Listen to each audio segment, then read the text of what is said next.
1. Hi guys.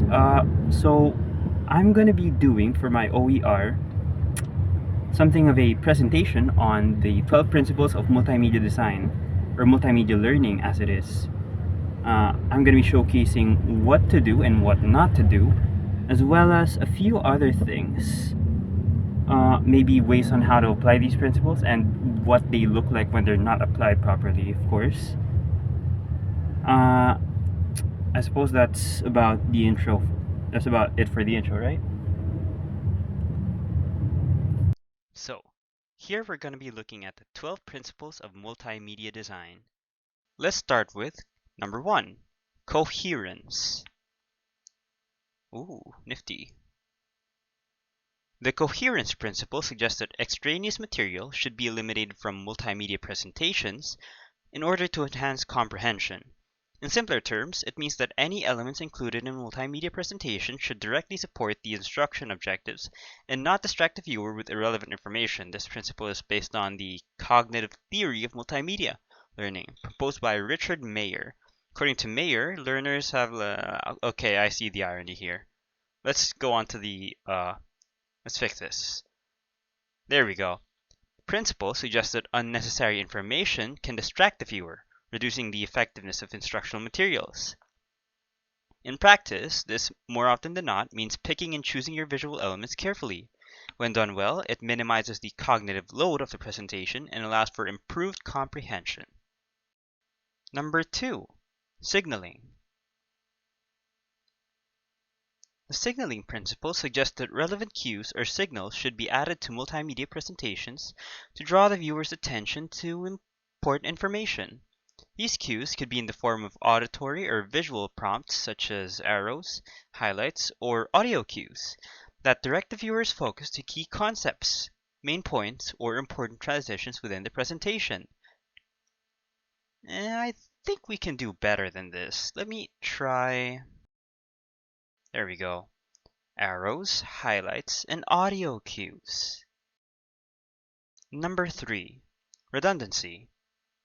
The redundancy principle states that presenting the same information in multiple modalities simultaneously can be redundant and may lead to cognitive overload, hindering learning rather than enhancing it.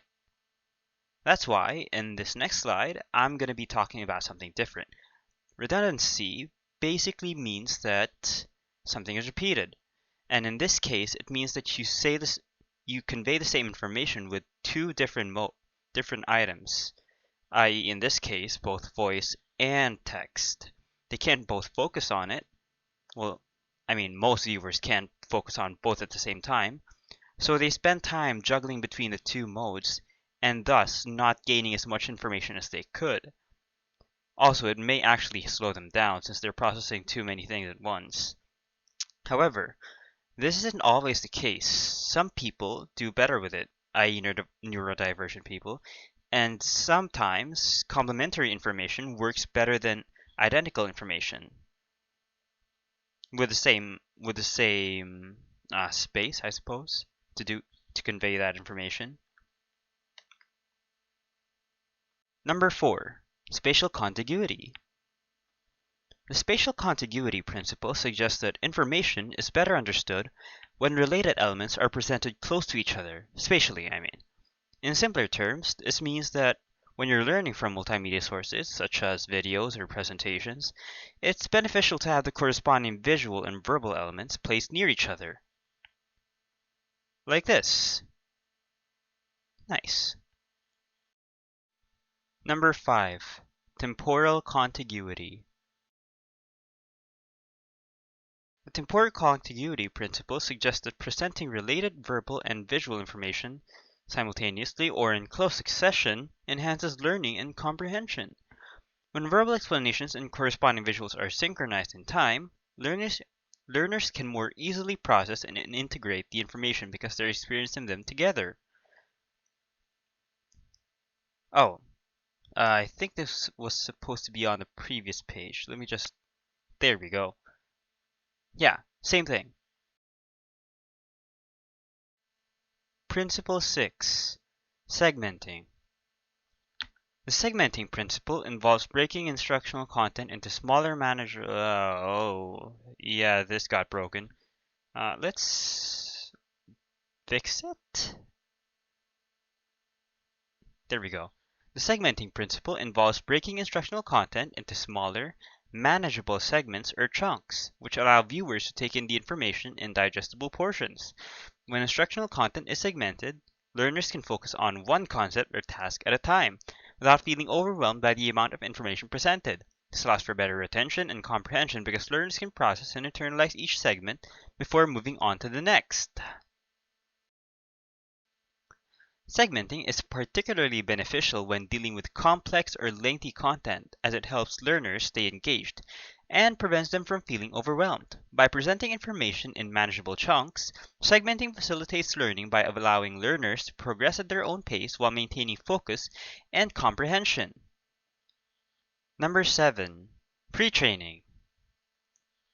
The pre-training principle suggests that providing learners with introductory information or a brief overview of the topic before presenting more detailed and complex material helps to establish a foundation for learning. This pre-training primes learners' cognitive structures, making it easier for them to process and integrate new information. Shoot. Do you know what multimedia is? In the off chance that you don't know what it is, and you got here, here's a little bit of a hint. Multimedia is a piece of media that takes or utilizes more than one sense or medium, depending on which definition you're going for anyway. Principle 8. Modality. The modality principle suggests that presenting information using both auditory and visual channels can enhance learning compared to just using one modality. This principle is based on the idea that individuals have separate channels for processing auditory and visual information, and when information is presented using both channels simultaneously, it can reduce cognitive load and improve learning outcomes.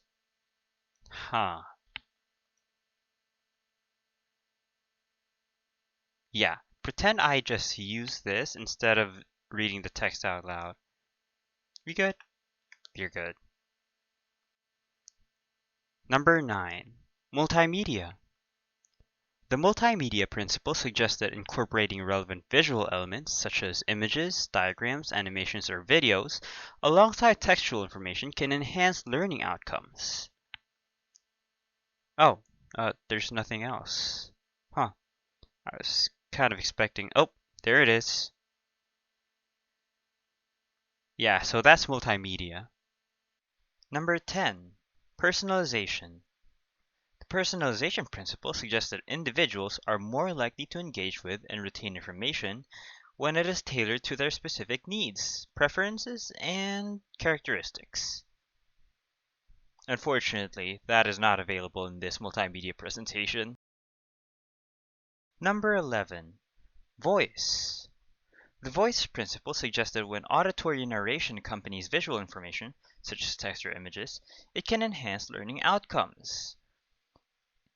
It also states or suggests that viewers learn better when the voice that narrates is more personable, more human, less robotic, which is somehow relevant now that AI is a thing. Number 12. Image.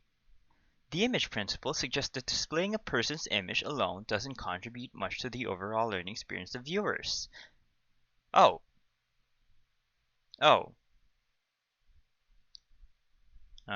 let's do that again then. Image. The image principle suggests that displaying a person's image alone doesn't contribute much to the overall learning experience of viewers. And that's about it.